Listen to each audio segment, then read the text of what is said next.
Coming up in this episode of Behind the Sound. I just didn't care the type of music I was making. I was just making the music. I didn't care about anybody. I didn't care about what anybody thought of it. Just wanted to do what I wanted to do. And that's some of the best music I've made in my adult life. Cinematic scene minus the lights, camera, action, flatten the curve. That is the word. Bring it back. All I could think about is the children. They not outside with their friends on the news. Got you scared cause all they talk about is death and I choose. It's going down, people gather around. Grab a mic, let's rap, it's behind the sound. It's going down, people gather around. Grab a mic, let's rap, it's behind the sound. Ladies and gentlemen, welcome to this episode of Behind the Sound. I actually can't begin to tell you how pumped I am to have this next artist on the show. In my humble opinion, one of the baddest and the dopest to ever do it in the biz. Recently signed to Birthday Cake Media. He has a new record out right now called One Way Ticket. He'll be touring this summer. And we have a song that we did together that we created in the middle of COVID called Feel This, which is out and available everywhere right now. We're going to perform at the end of the podcast and knock that out live for you. But I just think that this artist is truly one of a kind. And my man Marlon mentioned something that I thought encapsulated who he is as an artist so perfectly, is that he balances hip hop and R&B and soul in such a perfect way that is his own unique sound. I don't think that he tries to emulate anybody, and there's nobody out there like him. Ladies and gentlemen, the one and only K-Riz. Damn, that was an intro. Hey, you deserve that intro, brother. Good to see you, my brother. Good to see you too, man. Live in the booth. How are you? I'm doing great. I'm doing great. Feeling great. What's new and exciting? You just recently moved to Calgary. Yeah. You got this record out that's just lighting things on fire. Yeah. Catch us up, brother. Recently signed with Birthday Cake Media. Well, last year we signed with them. It's been a great experience. Seeing this album get the amount of love that it's getting. It's probably been the most successful, release in my career so far. So I feel good. I feel great. I'm feeling healthy. It's not too cold outside. This winter. It's warmed up. Yeah. And you got that Chinook shit going on in Calgary too often. So you get it pretty mild out there anyways. It's been pretty good. That's good. That's good. Listen, we're going to get into the details of the record deal, but I first want to ask, and this is so I think, that you didn't really talk about this. I didn't hear about this. You mentioned that, you didn't really make a big deal about it. Why did you take that approach? I think that's just naturally who I am. Naturally, I'm a very introverted to myself type of person. I definitely made a post, but it didn't really make a huge deal out of it. I'm very grateful. It's great to have a team of people that are invested in your art and that believe in your art. Shout out to Bucky and shout out to B. Ramesh. Those are people I've been that are part of the label that I've been working with like very closely, and they've been just kind of, helping me plan, and I need that because I'm not a planner. I'm gonna wing it. I'll wing it every time. Yeah. So having plans and multiple videos out for this project and multiple things to come. Hopefully, it's been great. It's been a great experience so far. Good for you, though. I think that's why you're having the success that you are, is because you understand where your strengths are. Right. And a lot of artists, that's to be creative. Focus on making the music, make that part tight, and make that exactly the way that you want. And then the gaps that you have, you fill in with the right people. And it sounds, obviously, that you've got the right people on the team that are in place helping you. I believe so. And I believe that is just it's just the beginning. We're just getting started. Yeah. I've stepped into that situation with Birthday Cake. Not having any crazy expectations. I normally don't have expectations. That way I'm surprised when, the littlest things happen. So, it's just been great. They treated me great. They're very invested in the music. They really care. And that's all you really ask for. And you just want to be in a space where, me creating the music is in the forefront. You know what I mean? Not me having to do all this other stuff outside of music, even though it's good to do it. Right. I just want to focus on the music. I've always wanted to focus on the music. So how does a record deal in today's, for all of these kids and not kids and artists who are grinding it out, even though it seems like in this day and age, there are so many other paths to success. Right. In terms of being an independent artist, being a YouTube star, being an influencer, doing it on social media. Right. How does that process happen? Like, how do you get a record deal? Were there milestones you think that happened for you that made that, or did you create that opportunity? How would you describe that process? I think it's a little bit of both. We had a showcase, 2 showcases at Breakout West. And one of them was in like the hotel lobby. And I remember we were all kind of dreading it because we're like, nobody's going to come watch this at a hotel lobby. But then, not realizing that every person that has come from out of town to Calgary for Breakout West is staying in that hotel. Dope. So we got a chance to perform in the lobby. Surprisingly, a lot of people kind of, showed up and stayed and watched us. Low expectations. You see how you get surprised? And Bucky was one of the guys, my A&R. He's one of the guys that saw us. And we started communicating after the showcase. And he just wanted to know what music I was working on. He listened to the music and he was like, bro, I want to take you on. Like, he's like, I want to bring you to this label. Moraine's already on there. People like Missy D are on there. Let's go. Those are people I'm familiar with, like, before. Shout out to Moraine. Yes, sir. Yeah. So, I even asked Moraine, I was like, so what do you think about your situation with Birthday Cake? And he loved it. He had only positive things to say. Yeah. So, it made it easier. Yeah. I had to speak to an entertainment lawyer. Shout out to Matthew Gorman. He helped negotiate and facilitate the deal. And the deal is kind of like, my new album plus like my back catalog. We're gonna get into things like sync licensing and publishing and all that stuff. Dope. Yeah. Dope. So I want to talk a little bit more about the record deal, but I think there's a few lessons that I want to just touch on for some of the other artists out there that you obviously did really well. And I think you don't say no to things. You know what I mean? I'm not talking about the record deal, but you had this performance in a lobby and a chance to showcase at like a not really common place you would think. Right. No expectations, right? And out of that opportunity that you decided to move forward with and not say no came this incredible thing, you know, and one thing led to another. Right. And aside from that, and I talk about this, I find myself talking about this all the time, is that you were prepared for that opportunity. Yes. You've been working so hard on your craft. Everybody can see that who knows who you are as an artist. Right. And you took that opportunity, and I think you seized it. Right. Is that how you would describe those things happening? Absolutely. Yeah.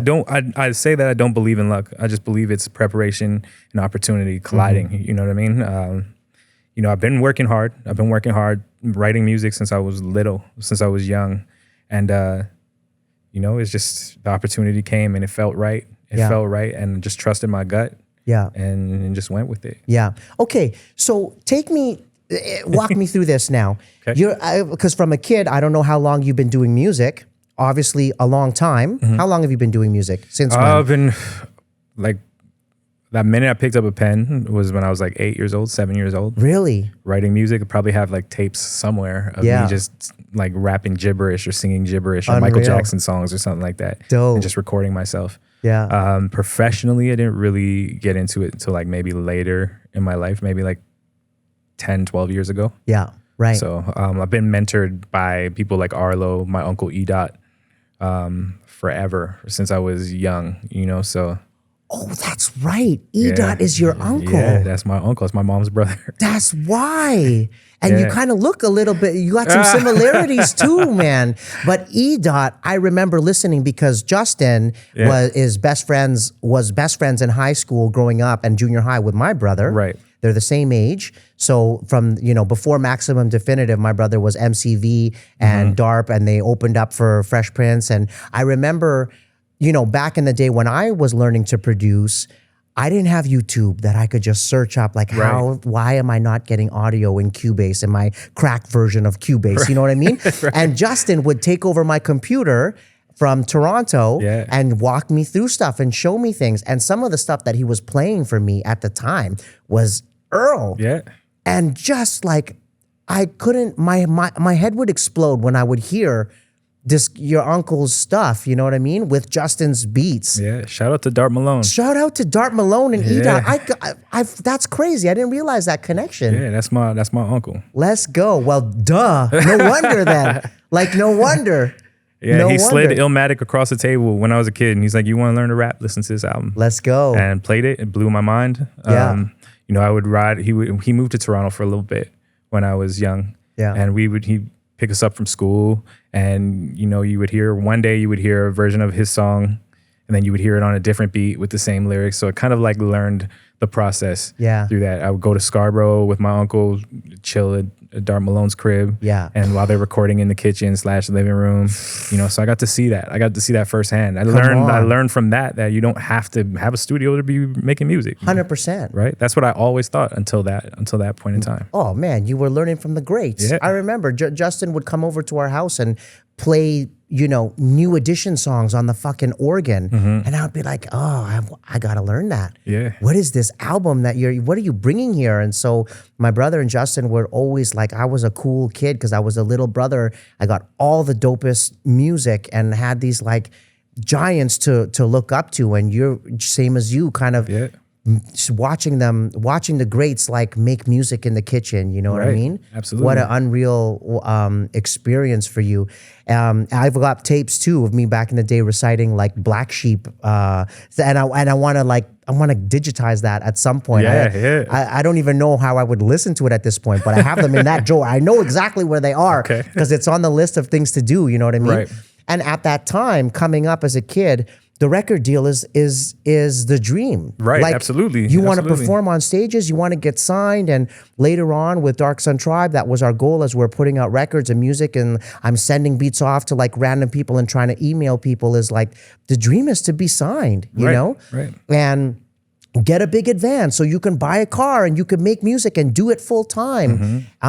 You have this real idealistic way of what a record deal looks like and not really understanding what that could potentially be. And Right. really, you know, later on, I think as a mature artist, you understand that maybe sometimes record deals for artists aren't so great. No, Like then, sometimes and you yeah, get, I avoided it for a while. Yeah. I avoided it for a while. I've been approached a couple times, even like by some big labels, like in my younger days. Yeah. But like, yeah, and it just didn't feel like it was a right situation. Really? You know what I mean? Once I got to see, how do you know that in your younger days? How do you know that you're not just jumping at an opportunity to get signed? well, first I had my uncle, right? So I would, you know, talk to him about anything that would come my way, and he would be like, nah, do it yourself. You Right. can do it yourself. You can do it yourself. Right. And I've always had that mentality, is I could do it myself.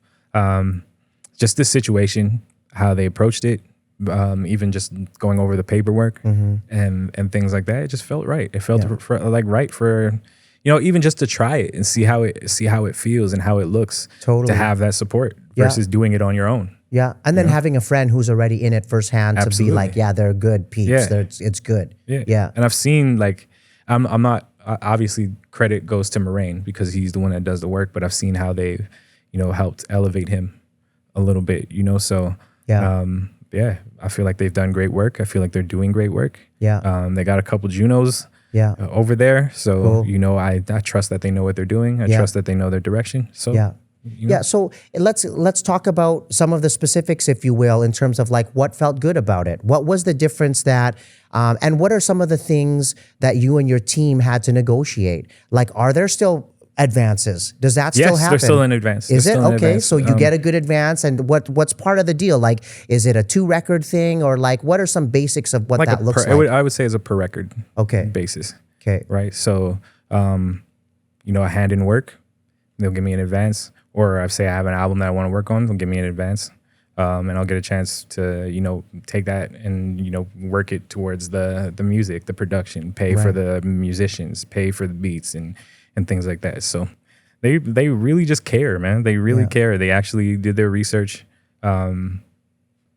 Yeah, their whole team hit me up when I signed. That's cool. You know, it's, you know, I felt like I was welcome. I felt like family. Yeah. Almost. And that is what felt right the most to me. Right. You know, it's, you know, it's crazy to say it, but it's not necessarily about the money for me, because I would have sold myself a long time ago. Yeah. You know what I mean? But they just believe in what I do. Yeah. And I think that is the most important thing. You know, I've seen people get signed and get shelved and never have a chance to even release music or see what that looks like. Right. You know, and I've always kind of been wary of that. So I didn't get that vibe here, and they fully supported me from the day they signed me. Yeah. To now. Yeah. What do you think are some of the red flags that people should look out for? You talk about continuing to do things independently, and other opportunities had come up that you knew weren't right or didn't feel right. What are some of the things that you would advise other artists to consider when these opportunities might come their way? The main thing is, to me, the main thing is freedom. You know, the freedom to create what you want and say what you want. And, you know, like a lot of times people sign deals and they don't get to be free. And, you know, they lose that creative control. And they were like, do what you do. They're like, we love what you do. Just do what you do and don't change it. Yeah. You know, and that was like, we need a dance song. yeah. Give us 3 dance songs. Yeah. You know, and if they own your music for like 20 years and things like that, that's just not, that's right. just not Red good. flags. Yeah. So, Yeah. you know. Yeah. Yeah. That's so cool, man. Congratulations on that. Thank you. That Thank was you. news to me. Thank you. And you definitely deserve all of that success that's coming your way. Thank you. I'm glad we get to sit down in here and rap, and I'm glad that you were actually you came early. You've been waiting around. That you weren't late, because I didn't want to have to make you write lines. Oh no, Arlo. That's an Arlo thing. Oh man. So and I'm bringing this back because I want to take it back to the Mavericks team and some of that, what Arlo has kind of dubbed the golden era of music in our scene here. Take us back to a little bit of that. And he told me to tread lightly there, because I know you were kind of, he said, I don't know if you should mention this, but I thought it was worth mentioning. I think that's a funny story. Yeah. Do you want to tell that story? Sure. So- Those are great times. Those are great times. Those are great learning experiences. Sunday we would get me and Uzi would sometimes show up late, and we'd have to write. They would either lock us out, or they would make us write lines together. And Arlo says he would do that. Yeah, you know, I mean, me and Uzi showed up late multiple times, but you know, but it was great. It was a great training like center for us. Yeah, like we go downstairs after our meetings. And learn how to like work stages, you know, learn how to pass mics if the mics don't work, learn how to take up space. If somebody moves over here, you make your way over to the other side. You know, those are things that we've learned, and I can only credit Arlo for that. Arlo and Politic Live, that era. You know, it taught us everything, how to carry ourselves. You know, don't show up to the shows drunk and high and smelling like weed and shit like that. Right. So it kind of cusses out. 100%. Yeah. So Cuss the fuck out of go ahead. Yeah, man. Shit. Yeah. But yeah, like, you know, learning all those, like just learning how to carry yourself. Yeah. And, you know, and even knowing, if you see how Arlo carries himself, he's very professional. 100%. And best in the biz. I tell him all the time, like I've learned everything that I like from him or from my uncle, you know what I mean? So I've learned a lot. Yeah. I've internalized a lot, and I've kind of like spun it my own way, but I definitely, you know, carry myself like a professional. Yeah. I try to be early. I don't like being on time or late. I love to, even for shows, I like to be on time or early just so I can, you know, if anything goes wrong or if there's anything that's missing and you need to say, if they're like, oh, you need a new keyboard. Yeah. So we have time to, you know, make those corrections and be prepared. It can be stressful otherwise. You know what I mean? You show up on time and something's not working or something doesn't go right, and there's no time to fix that. If you're early, that's the only way that you're able to stay prepared. You know what I mean? Yeah. Yeah, it's really cool. I think Arlo has always been a great leader in our community and in this industry, and continues to do so now, and really pushed our group, Dark Sun, to elevate, and pushes everybody around him to elevate without ever having the need or the desire to like tear other people down. Right. You know, and that's, I think, part of what Arlo Mavs and the team, the Mavericks team, the greatness is because everybody embodied that, you know, yourself included. Absolutely. And I love that about you as an artist. And I also think like it's cool to see the dichotomy of you being so introverted and reserved, because when you fucking see this guy on stage, that's not the introverted impression you get. it's You know what not. I mean? It's absolutely different. Like you're lighting it up, man. You're going off on the microphone and on stage. And what is that like for you? Is there something that you prepare for to get on stage? Is it just like a switch that happens? It's a switch. It's definitely a switch. I feel the most free when I'm up there. I feel like I can express myself. I feel like I'm king of the world. Yeah. When I'm up there, there's nothing, I can't do any wrong when I'm on stage. I could fall asleep on stage and be perfectly fine. Yeah, man. You know what I mean? So, it's just, on stage is like home, versus like being out in the world. I don't really have much to say. Yeah. I feel like I don't have anything important to say. Yeah, We're on a that's not podcast true. now, but Yeah. it's introvert, typical introvert. It just doesn't feel like their opinions or words really need to be said. Yeah. Kind of just keep them to myself. And then when I get to the stage, I just explode. And Yeah. that's kind of where that energy That's where goes. it all comes out. Yeah. Yeah. Yeah. Well, I mean, I don't see it that way at all. I definitely see it that, not in the way that you don't have anything to say. It's like you don't waste your breath. Right.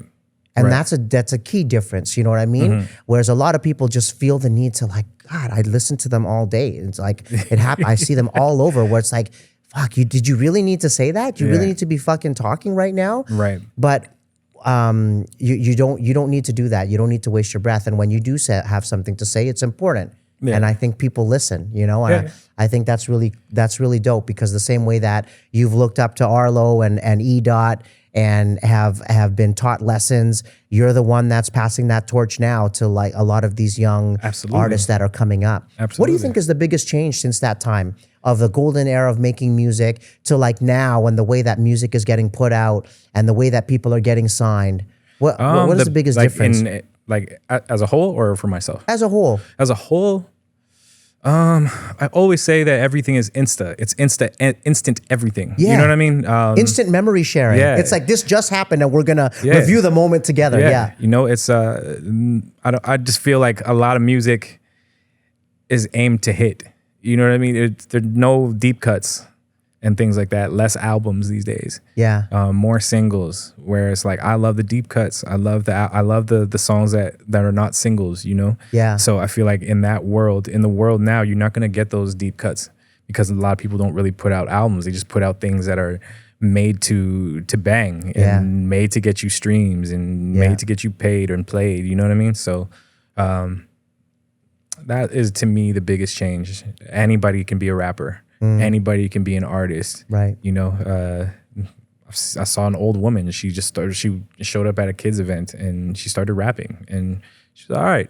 Yeah. But it's just like literally anybody can do this. Yeah. So, and there's access to putting your music on any streaming platform. Right. Doesn't matter who you are. If you record it in your garage, if you record it in the studio, it doesn't matter. You can get your music played and put in places where everybody can find it nowadays. And so many prosumer tools to make it and make it sound really good as well, right? Yeah.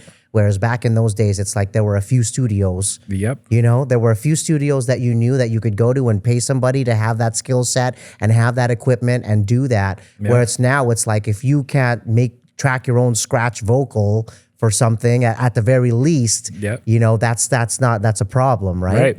Right. Yeah. And that's kind of how I started. Just had a setup in my crib. Yeah. Watching my uncle, have his setup at my grandmother's house in the West End. Yeah. In the basement there. So I used to, that's how I'm like, I know I can do this at home. I know I can figure this. I started with those long neck computer mics. Used to put like my mom's like legging and cut them up and put that over the mic to kind of just catch the pops. Let's go. That's how I started. Yeah. That's how I started. I recorded like hundreds and hundreds of songs on that just to like, grow my skill and just get better. Yeah. And then I graduated from that mic to like just like a corded mic, and then graduated from a corded mic to a studio mic. Yeah. And started figuring out how to record. I started on Pro Tools Cool Edit. Yeah. If you remember Cool Edit. I don't know. Okay. I never used it. I got the crack version of Cubase from Justin, and that was what I learned. He told me what to get and what to use, and that's what I learned. Yeah. Yeah, I started on Cool Edit. I messed with Cubase, but didn't really like it. And then I jumped into Pro Tools. Yeah. So Pro Tools is just kind of where Industry standard. I love Pro Tools. It's Yeah. the easiest. Yeah. Like I can just go in, I just get up and just go record. and send it out to get mixed. It's pretty easy and pretty straightforward. So What do you play? What instruments do you play? Do you play I anything? kind of mess with the piano. I Yeah. can play the piano by ear. Yeah. I'm not like a Cameron Brown or Right, yeah. or an Airy from Mel Afrique. Those guys are insane. Yeah. But you know, I Or can a play a little Barrington. bit. Shout Or out to Barry, Barrington. or Barry. Barrington Simpson. Wow. You know, those guys are geniuses. Crazy. Yeah. You know, so I just, you know, I'm good enough that I can get my ideas down Right. and kind of send it to somebody else to take it to the next level. Right. Right. Who's producing? Are you making beats on the record? Sometimes. Are you? Sometimes. Okay. On this new record, no. Yeah. The bulk of it was, well, I guess there's a lot of producers on this record. Yeah. But like from Kaz to like Jay Datz, he's been with me since the beginning. Shout out to Jay Datz. Yes, sir. I got Lord Quest on there, who's been my brother since the day I started. He's that man is experiencing so much success in his life. He's kind of like an inspiration. You know, I used to chill in the basement in Brampton and, you know, just watch him work. Yeah. And his work ethic has got him to where he's at. Yeah. You know, so That's dope. people like him. I worked with Junior T. Junior T is a producer for multiple artists out there in Ontario. He DJs for Jesse Reyes. So How did you pick who was going to produce the record? Did you want it to be an eclectic group like that, or normally, yeah. yeah, you I don't think want it to all just ties. have one producer No. do the whole thing? No, we tried that with The Room. It worked really well. I just haven't had the opportunity to like revisit that process. Yeah. But I definitely just wanted to connect with certain people. I think the thing that ties everything together is that I do have input on these records. My boy Octavio Santos, he played horns throughout the whole entire album, so it kind of tied all that stuff in. Tina played strings on some of the records, tied all that stuff in. Yeah. So it was very cohesive. Yeah. That way, musically, Kaz is even produced on there. Yeah. So Dope. you know, it was really good. It Yeah. was really cool. Yeah, the album sounds really full. It Yeah. just sounds so beautifully done and well produced. Yeah, it was really nice to listen to. But your music is always like that. I feel like, especially live, you know, I don't waste my breath either. I don't go out of my way to say things that I don't mean. And your Right. live show is just, it's fucking unreal. Thank you. Yeah, Thank you. just from the musicianship that happens and the way that you're able to walk that line of hip hop and R&B Right. is just beautiful. And you never really wanted to be a singer. No. Even didn't you have an AKA? Didn't you have a No, I just actually sang on songs and just never owned it. Yeah. People be like, "Who's singing that?" I'm like, "I don't know, just some friend." Yeah. But I never owned it. This time around, I'm like, oh, I can sing, so might as can well just sing, might as well man. just do it. I might Hell as well just do yeah. it. So, In you know, fact, I thought by the time that I started hearing more of your stuff, I thought you were a singer. I thought you sang more. I get that a lot, actually. A lot Yeah. of people are like, "Oh, you're a singer." Right. And a lot of people don't even know I rap. Right. You know what I mean? Yeah. So it's crazy. It's crazy how things have kind of changed. I grew up in the church. Yeah. You know, so I had to sing. You Yeah. know, my auntie was strict. She was, wouldn't say abusive, but Yeah. you know, she But was strict. yeah, but She yeah. was the Joe Jackson in my life. You Yeah, know what I mean? 100%. Yeah. We've all she had whipped us- abusive yeah. aunties and uncles. It's okay. We can You know, say she that. whipped us- Different she times, whipped us bro. into shape, literally. 100%. So- Filipinos was the chinelas. You take the Oh, slipper, no. can whip it across the room, and Yeah, we got the just switch, the pen, the iron, whatever, 100%. the hanger, Spatula, whatever. whatever. you Whatever sing it, they you can sing grab. it wrong. You sing it wrong. You get your ass beat. Yeah, You know, that's a good way to learn to stay on key. Oh yeah, Yeah. And I mean, I think that discipline has stuck with me throughout life, and even the fact that I'm like very hard on myself. Yeah. You know, you know, as we sit here and you know, kind of talk about like achievements, I don't necessarily even like look at them like that. You know Yeah. what I mean? It's like when people bring it up, I'm like, whoa, like I actually have done that. Yeah. Like crazy. Yeah. You know, so it's I just love what I do. I just Yeah. love music. I stay disciplined in my craft. Yeah. It's involved in every part of my life. Yeah. So, you know, it's only natural to just grow Yeah. in it. So, Good for you. Well, and now you're doing it for the right reasons too. I think when you start with music without a particular audience in mind, like you're not making it for anybody but yourself. Right. I think your super fans will resonate with whatever that is. Right. You know what I mean? And I think you're starting with the music in the right place, and Yeah. that's why you're able to connect so well. Yeah, What's your favorite cut on the record and why? Ooh. I normally don't like the singles, but Inside Your Love is one of my favorite songs I've ever recorded. Yeah. It's just so catchy. It allowed me to sing and rap. Yeah. The hook is just so catchy. And sometimes I listen to it and I'm like, damn, like I wrote that. Like, you know what I mean? It's really cool. Once in a Lifetime is one of my favorites off there, just because I feel like that's a legacy record. It's a very important song to me.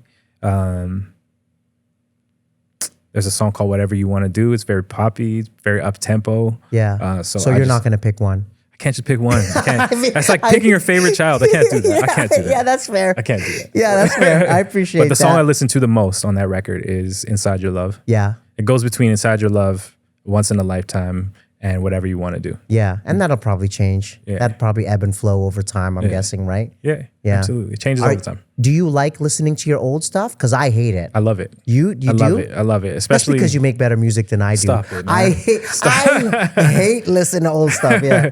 No, I love it because I'm a very honest writer. So I write what I feel. If I'm having a bad day, or if I was in school and a girl started talking to some other guy instead of me, like I can go back and pinpoint those feelings because I document everything. I write a lot. I record a lot. I probably have over 1,000 songs recorded in the vault.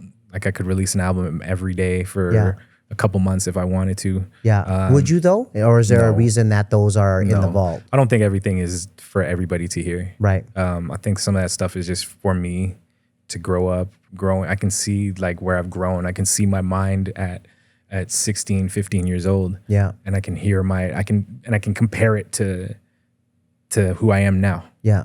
So it's that's why I kind of go back and I'm like, ooh, that youthful energy. Like maybe I could try and recapture that, or even just recapture the styles that I was using back then. Right. So right.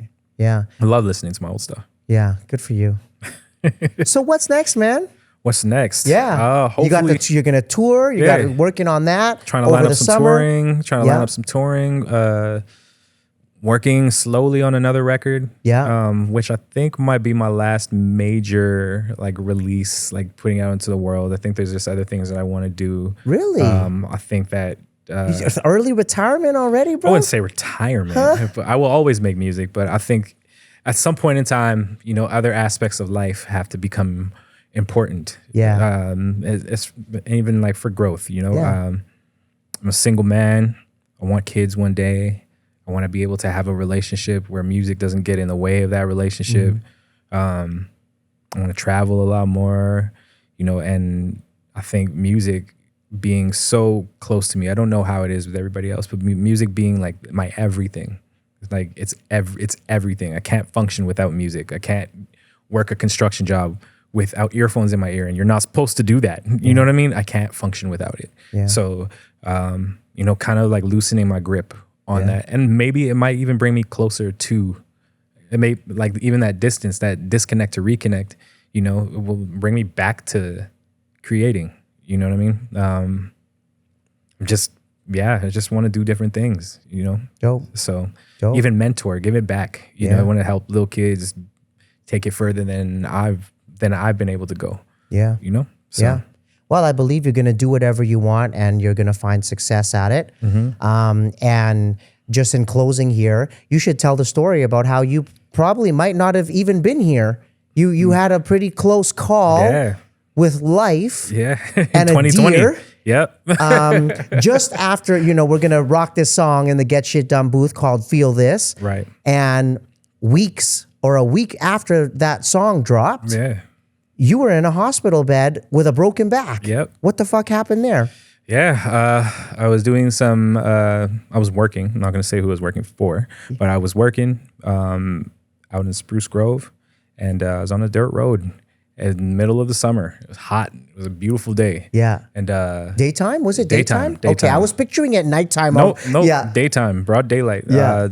Deer just jumped out in the middle of the road. And I did not see it coming. Yeah. So kind of startled me, and I tried not to hit the deer.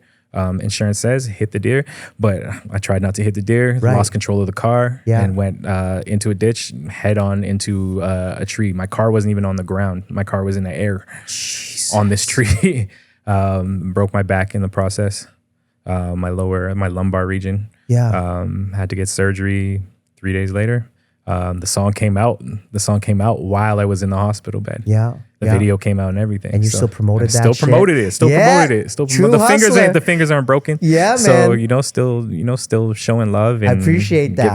giving Yeah. energy to the project that we came together to make. So, Yeah, yeah, and it's a dope one too. Yeah. Well, and do you find that from your post that happened during that time, Mm-hmm. it felt like there was a rejuvenated energy for life? Absolutely. It felt like there were a new set or a refreshed set of priorities that you were going after. Yeah, it was no more fucking around, no more playing around, no more taking this shit for granted, taking this life for granted. You gotta be thankful every day you wake up, because a lot of people don't wake up every day. Yeah. You know what I mean? There's a handful of people dying every single day. So, just to be here and to be blessed, especially during that time. I was in the thick of COVID, in the thick of a lockdown. I was very fortunate to be able to, walk and to be here doing what I love to do. You know what I mean? And it just gave me just more. It just made my drive and my love for my craft even more intense. I got out the hospital. I recorded a project in a month, like literally leaning up against the wall, not being able to walk yet, but that's how much I wanted to get back to it. And it almost was like, it was almost like a thing where I just didn't care the type of music I was making. I was just making the music. I didn't care about anybody. I didn't care about what anybody thought of it. Just wanted to do what I wanted to do. And that's some of the best music I've made in my adult life. I'm grateful that you were able to get through that and you're alive and you're fresh and rejuvenated, signed, doing exactly what you need to be doing. Right. I love your music. I love who you are as an artist, as Thank a you. person. Thank you. Thank you. And I'm really grateful that we have this one song together. I hope we can work on other things together before you retire. Absolutely. I'm Before not you retiring, man. I'm not retiring.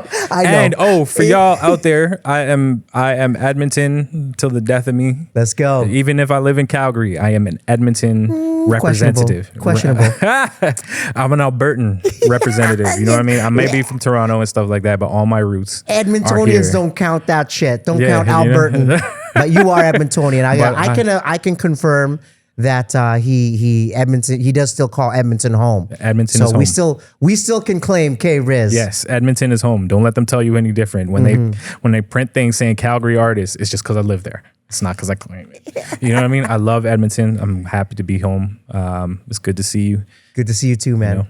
Yeah. Congratulations. Thank you very much. On the record and all of the success. And thank you for coming back home. Thank you for having me. And blessing us in the booth and on the podcast. I appreciate you, man. Yes, sir. Let's go tear this shit up. Let's go, man. All Let's right. go.